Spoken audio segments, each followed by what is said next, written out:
ಮಲಯಾಳಂ ಭಾಷೆ ಅಧಿನಿಯಮ 2025 ವಿಧಾನಸಭೆಯಲ್ಲಿ ಪಾಸ್ ಮಾಡಿ ರಾಜ್ಯಪಾಲರಿಗೆ ಕಳಿಸುವಂತ ಕೆಲಸವನ್ನು ಮಾಡಿದ್ದಾರೆ. ಅಲ್ಲಿ ಏನಂತಂದ್ರೆ ನಮ್ಮ ಗಡಿನಾಡು ಭಾಗದೊಳಗೆ ಕನ್ನಡಿಗರಿಗೆ ತೊಂದರೆ ಆಗುವಂತ ಕೆಲಸ ಆಗುತ್ತೆ ಈ ಬಿಲ್ನಿಂದ. ಅಲ್ಲಿ ಕನಿಷ್ಠ ಕೇರಳ ಭಾಗ ಗಡಿ ಭಾಗದೊಳಗೆ, ಅದು ವಿಶೇಷವಾಗಿ ಕಾಸರಗೋಡದಲ್ಲಿ ಕನಿಷ್ಠ 7.5 ಲಕ್ಷ ಕನ್ನಡಿಗರು ವಾಸವನ್ನು ಮಾಡ್ತಾ ಇದ್ದಾರೆ. ಅದರೊಳಗೆ 210 ಕನ್ನಡ ಶಾಲೆಗಳು ಅಲ್ಲಿ ಇದಾವೆ. ಅದಕ್ಕೆ ಈ ಭಾಷೆಯಿಂದ ನಮ್ಮ ಕರ್ನಾಟಕದ ಜನರಿಗೆ, ಕನ್ನಡಿಗರಿಗೆ ತೊಂದರೆ ಆಗುತ್ತೆ. ಅದಕ್ಕೆ ನಮ್ಮ ಸಂವಿಧಾನ ಆರ್ಟಿಕಲ್ 350B ಪ್ರಕಾರ ಭಾಷೆ ಅಲ್ಪಸಂಖ್ಯಾತರ ರಕ್ಷಣೆಗೆ ರಾಷ್ಟ್ರಪತಿಗಳು ಕೇರಳ ಕಾಸರಗೋಡು ಭಾಷಾ ನಿರ್ದೇಶಕನ್ನು ಕೂಡಲೇ ನೇಮಕ ಮಾಡಿಸಬೇಕು. ಕಳಿಸಿ ಸಮಗ್ರ ವರದಿಯನ್ನು ತರಿಸಿಕೊಂಡು ಕೇರಳ, ಕರ್ನಾಟಕ ರಾಜ್ಯ ಸರ್ಕಾರಗಳಿಗೆ ಕೇಂದ್ರ ಸರ್ಕಾರದಿಂದ ಅಭಿಪ್ರಾಯನ ಪಡೆದುಕೊಳ್ಬೇಕು. ಆ ಭಾಗದ ಜನರಿಗೆ, ಕನ್ನಡಿಗರಿಗೆ ಅನ್ಯಾಯ ಆಗಕ್ಕೆ ಕೊಡಬಾರ್ದು.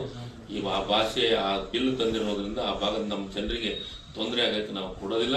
ಅದಕ್ಕೆ ಕೇರಳ ರಾಜ್ಯಪಾಲರು ಈ ಬಿಲ್ ಅನ್ನ ಅನುಮೋದನೆ ಮಾಡಬಾರ್ದು ಅಂತ ನಾವು ಒತ್ತಾಯವನ್ನು ಮಾಡ್ತೀವಿ. ಮುಖ್ಯಮಂತ್ರಿಗಳು ಬೆಳಗ್ಗೆ ಟ್ವೀಟ್ ಮಾಡುವಂತ ಕೆಲಸವನ್ನ ಮಾಡಿದ್ದಾರೆ.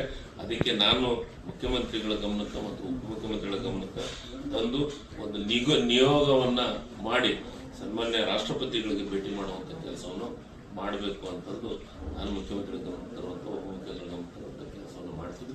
ಗಡಿನಾಡು ಭಾಗದೊಳಗೆ ಕರ್ನಾಟಕರಿಗೆ ಮತ್ತು ಕನ್ನಡಿಗರಿಗೆ ಯಾವುದೇ ವಿಚಾರದೊಳಗೆ ನಾವು ಅನ್ಯಾಯ ಆಗಕ್ಕೆ ಬಿಡಂಗಿಲ್ಲ, ಅದನ್ನ ನಾವು ಸಹಿಸ್ಕೊಳ್ಳೋಂಗಿಲ್ಲ.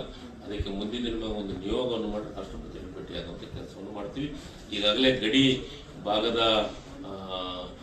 ರಾಜ್ಯಪಾಲರು, ಇದು ಕೇರಳದ ಮುಖ್ಯಮಂತ್ರಿಗಳಿಗೆ ಪತ್ರನೂ ಬರೆದಿದ್ದಾರೆ. ಏನು, ಗಡಿ ಪ್ರದೇಶ ಅಭಿವೃದ್ಧಿ ಪ್ರಾಧಿಕಾರದ ವತಿಯಿಂದ ಏನಂದ್ರೆ ನಮ್ಮ ಗಡಿನಾಡು ಕೇರಳ ಮಲಯಾಳಂ ಬಿಲ್ಲು ಮರುಪರಿಶೀಲಿಸಬೇಕು ಅಂತ ರಾಜ್ಯಪಾಲರಿಗೆ ಭೇಟಿ ಮಾಡಿ ಮನವಿಯನ್ನು ಕೊಡುವಂತ ಕೆಲಸವನ್ನು ಎಲ್ಲ ಗಡಿ ಭಾಗದ ಪದಾಧಿಕಾರಿಗಳು ಮತ್ತು ಗಡಿ ಭಾಗದ ಅಧ್ಯಕ್ಷರು ಮಾಡಿದ್ದಾರೆ.